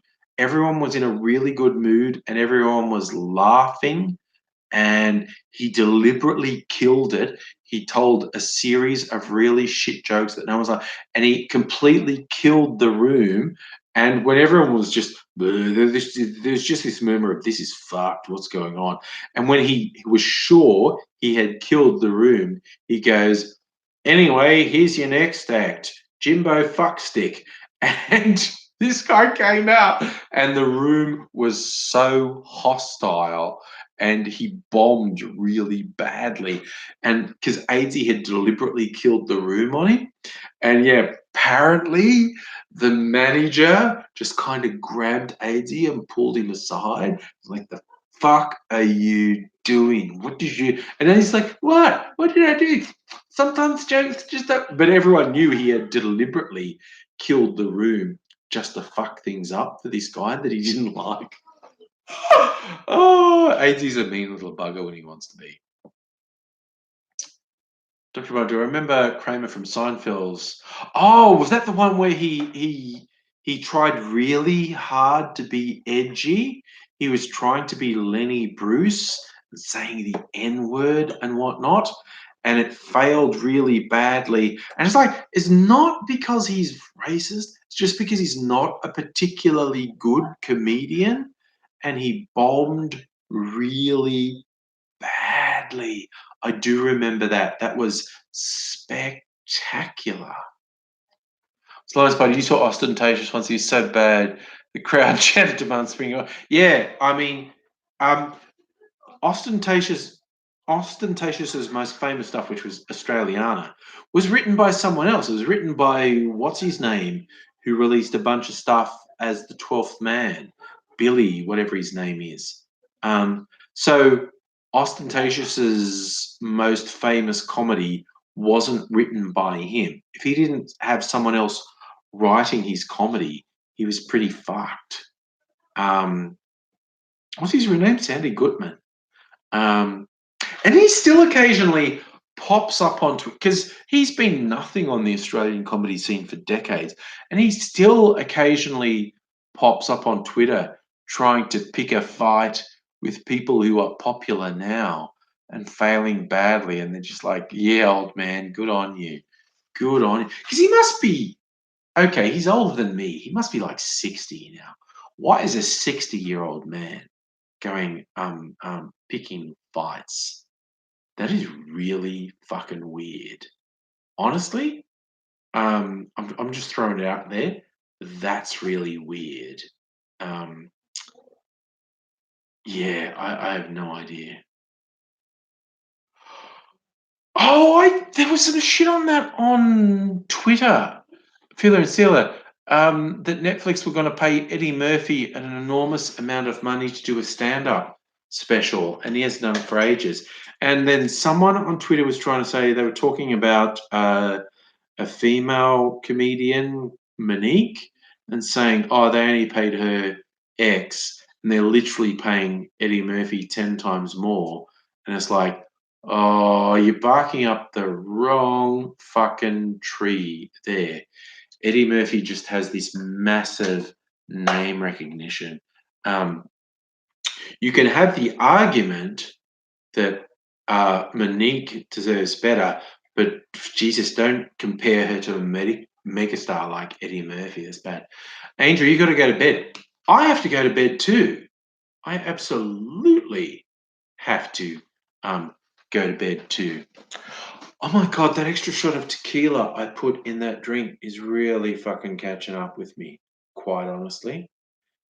Adele, I'm absolutely on board with you with Monique being underappreciated and deserves better, but it was a big mistake.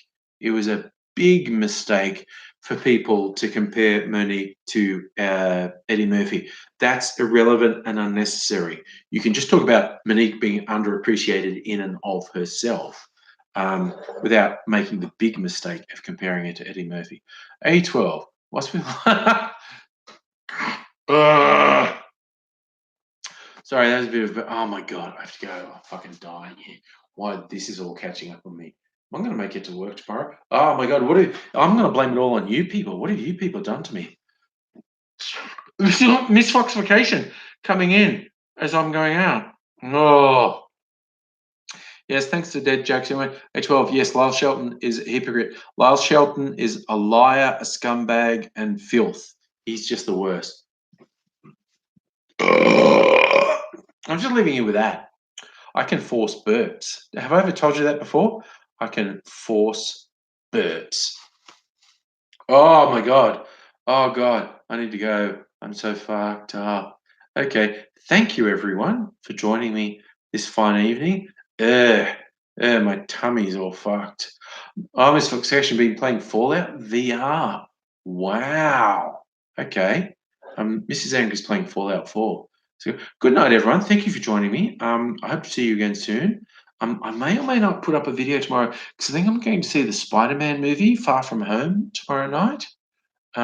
Ethan, you had another joke, did you? Did I miss one? Ethan, Mexican magician was doing a magic trick. He said, "Unos dos," and disappeared without a trace. I think I mispronounced that. A Mexican magician was doing a magic trick. He said unos, dos, and then disappeared without a trace. That's good. I only know that joke is funny from watching Sesame Street as a kid. Anyway, thank you one and all. I will see you again another day. I'm going to end the stream and I will say bye for now.